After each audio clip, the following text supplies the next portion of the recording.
하루가 다르게 바뀌는 대구 최고의 번화가 한켠. 오랜 세월 그윽한 한약재 향기를 피워내는 곳이 있습니다. 바로 수많은 한약재들이 모여드는 대구 양령시인데요. 누군가에겐 그리움으로 기억될 이곳. 그러나 또 다른 이에게는 여전히 치열한 삶의 터전이 되고 있습니다. 격변의 세월 속에서도 변함없이 수백 년의 역사를 이어온 대구 양령시로 떠나봅니다.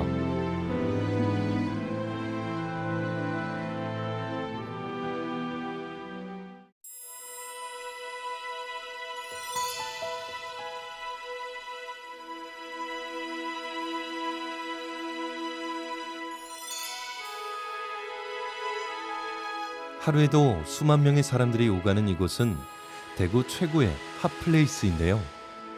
그 한켠에 대구 양령시라는 문구가 눈에 띕니다.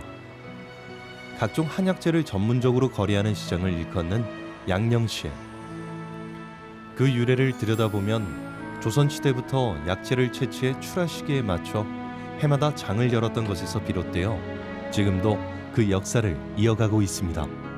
제천, 금산, 그리고 이제 서울 그렇게 지금 알고 있어요. 양령시라는 게 여기밖에 없었어요. 여기밖에 없었는데 이제 이름을 이제 양령시라고 이렇게 이제 만들어 놓으니까 그 제천도 그런 것이 있고 이제 금산도 그런 것이 있고 있으니까 이 양령시라는 이름이 제일 좋다 이래가 전부 다 금산 양령시, 제천 양령시 이렇게 이제 자기들이 다 붙였던 거죠.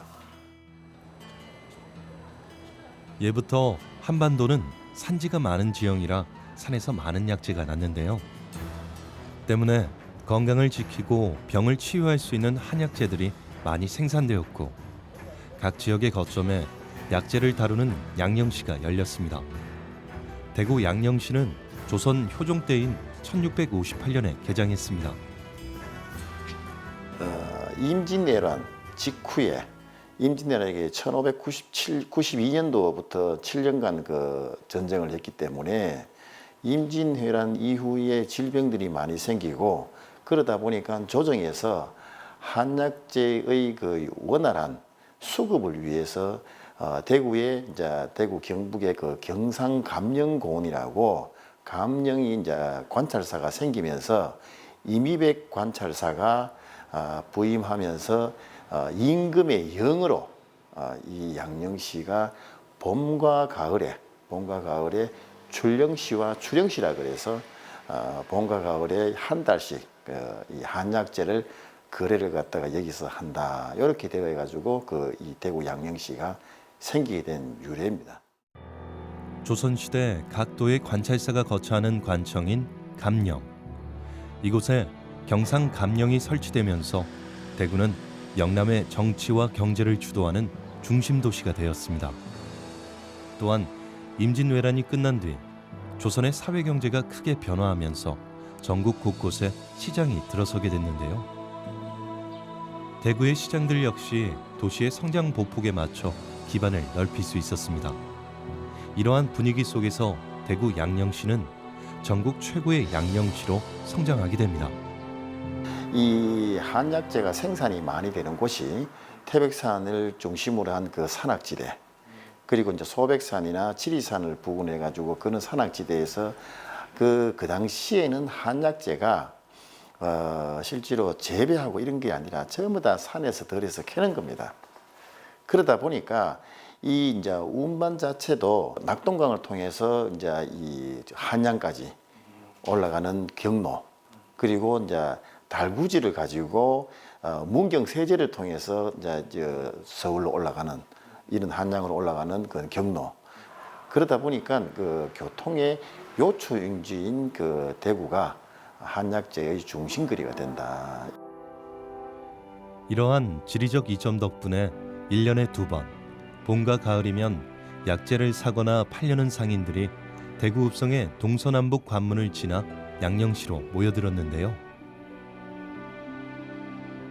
최고의 약재 시장이던 대구 양령시는 아마 큰 잔치라도 열린 듯 흥성거렸을 것입니다. 그러한 전통에 힘입어 대구는 한약재뿐만 아니라 남도의 물산이 모여드는 집산지로 발돋움했습니다. 대구 양령시 그 전성기 때는 팔도 상인들이 모여가지고 아주 진 풍경을 이뤘습니다.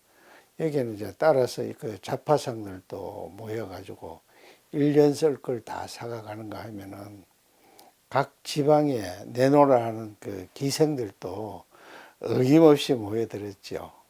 그렇게 해서 그 양령시 이 행사가 한 열흘간 될 때는 아주 이 주변에 이 상인들이라든가 또 숙박업소라든가 이런 거 대단했는 걸로 알고 있습니다.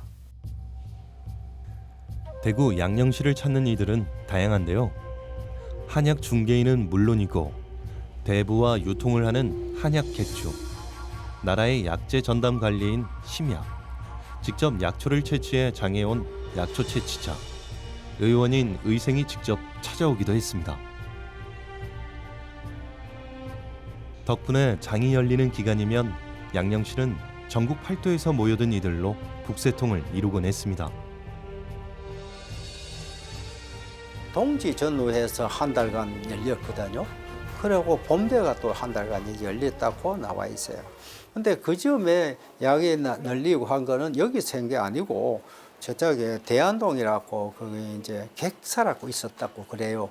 그건 저희들은 보지는 못했는데 그 객사에서 이제 양령시가 열렸다 그래야죠. 그럼 여기는 언제 왔느냐? 지난번 이제 토성이 흘리면서 그 자리에 여기 왔다. 그러면 지금부터 얼마나 한 100여 년 조금 더 넘죠. 그러면 이 성을 보면 지금도 뚫벙하게 양령시 보게 되면 뚫벙하게 되어 있어요.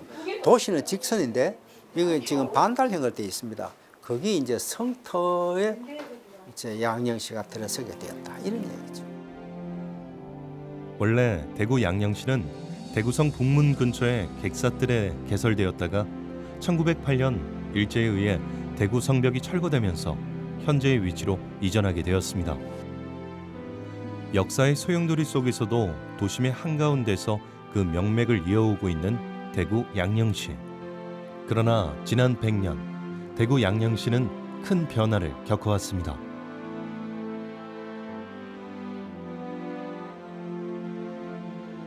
이전한 지 얼마 안 돼 체계가 잡히지 않았던 1910년대.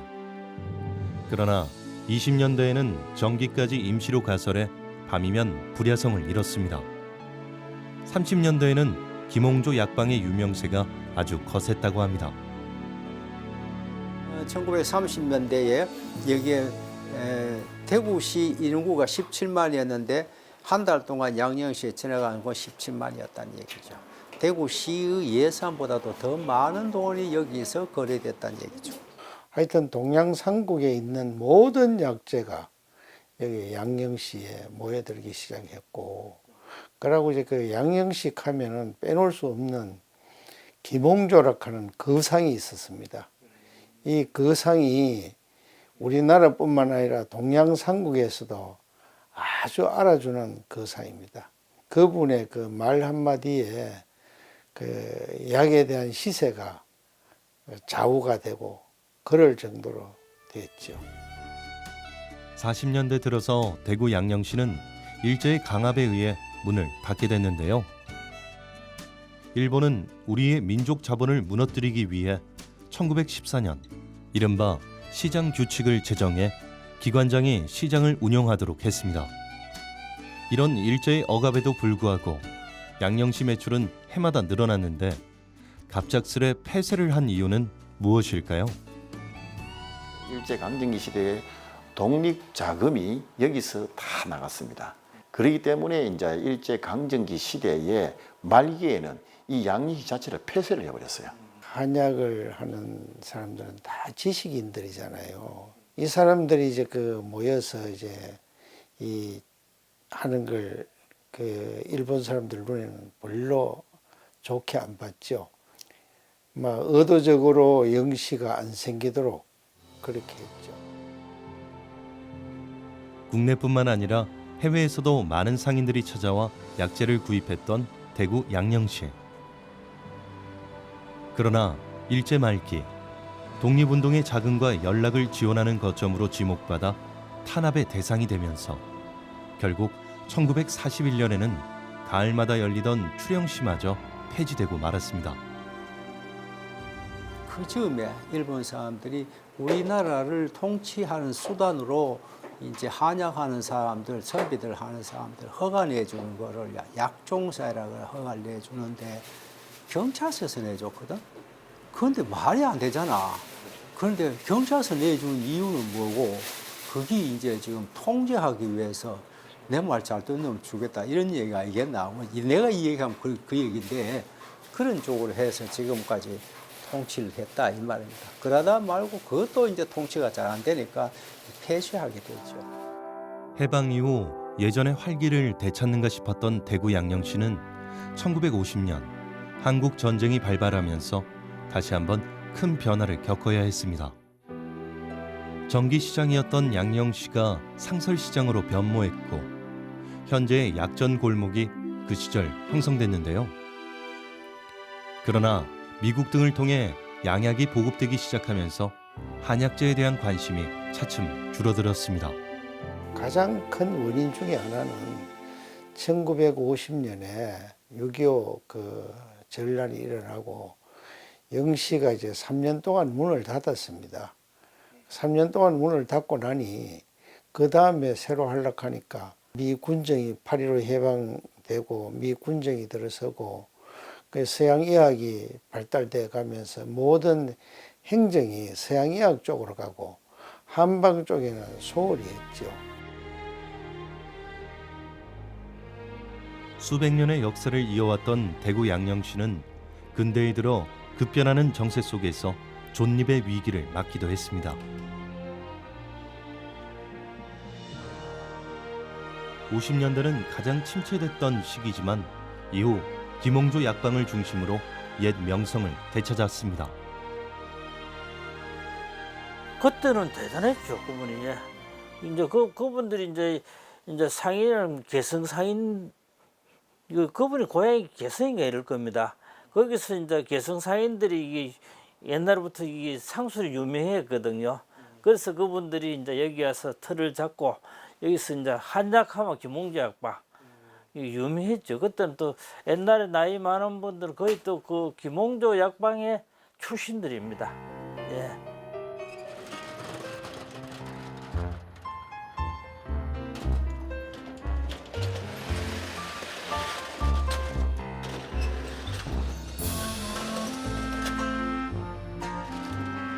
그 후 반세기가 흘렀지만 약전 골목의 아침 풍경은 변함이 없는데요.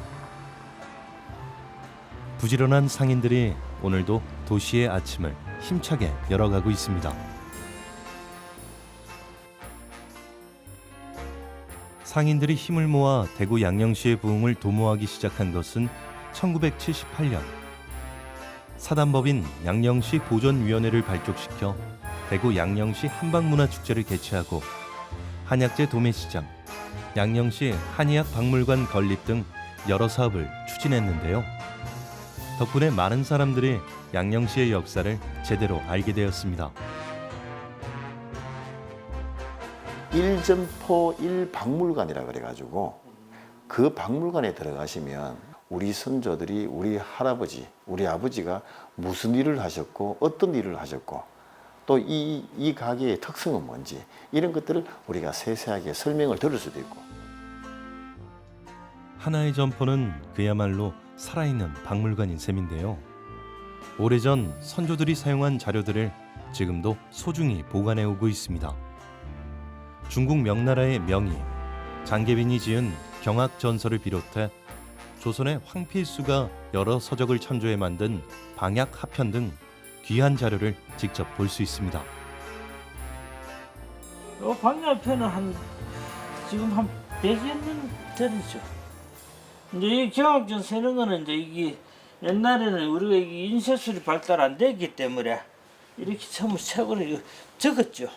요즘은 이제 인쇄술이 발달하다 보니까 이게 이제 이렇게 책으로 많이 나오죠. 예. 대를 이어 한약방을 운영하고 있는 정성진 씨. 다른 지역에서 이곳 약정 골목으로 옮겨온 이유는 경쟁을 통해 발전할 수 있다는 믿음 때문이었습니다.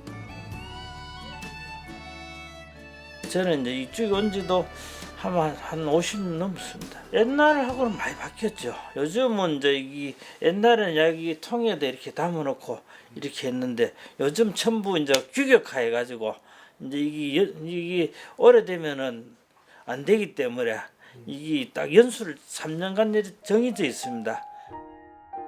한의학박물관 1층에 위치한 한약재 도매시장. 전국에서 운집한 다양한 한약재들이 눈길을 사로잡습니다.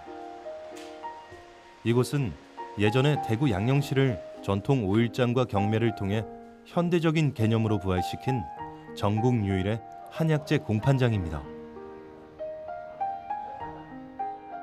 실제로 이제 우리가 양령시가 그 부활을 위해서 엄청난 다양한 노력을 하고 있지만은 정말 양령시가 가장 빠지지 말아야 하는 게 대구 양령시라 그러면 딱 한 곳 하나가 농민을 살리는 그 플랜이 있습니다.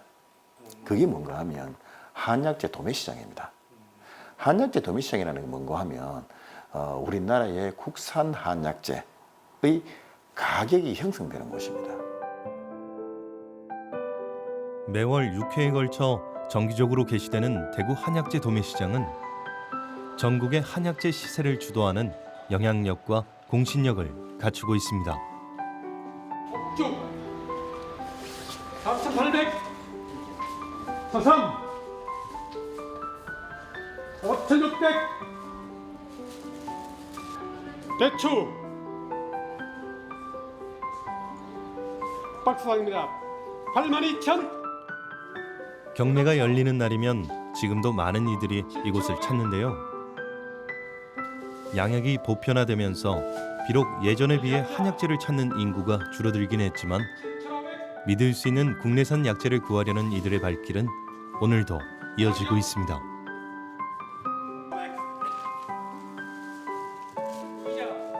실제로 예전에는 이런 것들이 없었을 때는 한약의 중간 상인들이 농가에 다니면서 아이고 뭐 당기 이거 2,000원밖에 안 합니다 하고 2,000원 가면 농민들이 모르니까 팔아요. 그런데 실제 거래되는 거는 만 원씩 거래된다 이 말입니다. 그러면 중간 상인들이 다 농가를 다 펴버려요. 그래서 이 양령시에는 전국에서 유일하게 한약재의 국산 한약재를 경매하고 가격이 형성되는 곳이에요. 그렇기 때문에 이 농민들이 대구 양령시에 전화만 하면 시세를 알기 때문에 농민들이 중간 상인의 농락에 놀아나질 않는다. 그러면 그렇게 하니까 실제로 가격이 어느 정도 적당히 받을 수 있으니까 또 농사를 짓고 그래서 한약이 계속 유지가 되고 있는 부분입니다. 물론 그 농민들이 생산하는 것들이 전부 다 이 대구 양리로 오는 건 아니지만은 그게 중추적인 역할을 한다 이 말입니다. 통계에 따르면 국내 생산 약용식물은 모두 600여 종. 그 가운데 한약재로 유통되는 것은 400여 종에 달한다고 합니다. 수입 약재에 맞서 우리 것을 지키려는 노력이 지속적으로 이어지고 있는데요. 양령시에는 2대째, 3대째, 4대째 하는 데가 많습니다. 여기에는 백령 가게라 그래가지고 대구 경북에 3개밖에 없는데 여기에 2개가 있습니다. 대구 양령시에서 50여 년째 터를 잡고 있는 사백운 씨. 이 한약방은 해독성이 강한 약재를 이용해 전통 비법으로 아토피 치료제를 개발해 이름을 알렸는데요.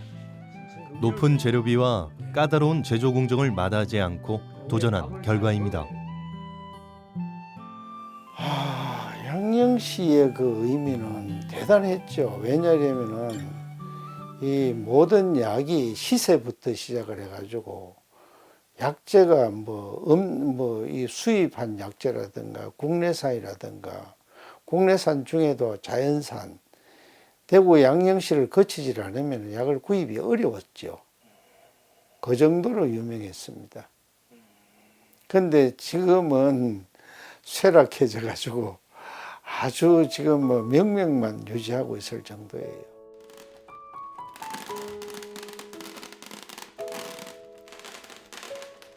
좋은 약재를 골라 하나하나 수작업으로 만들어가는 과정이 쉽지만은 않은데요. 이런 남모르는 노력이 있었기에 명성을 이어갈 수 있었습니다.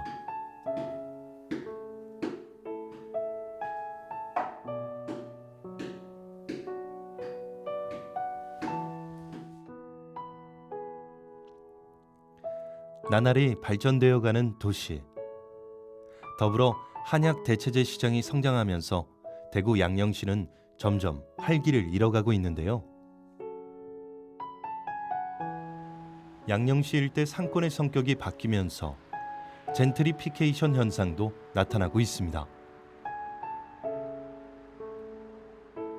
안타깝게도 이 대구 양령시가 그 당시에 설립될 때는 경상감령공원 안쪽에 있었지만은 지금은 대구 광역시의 최중심에 있습니다.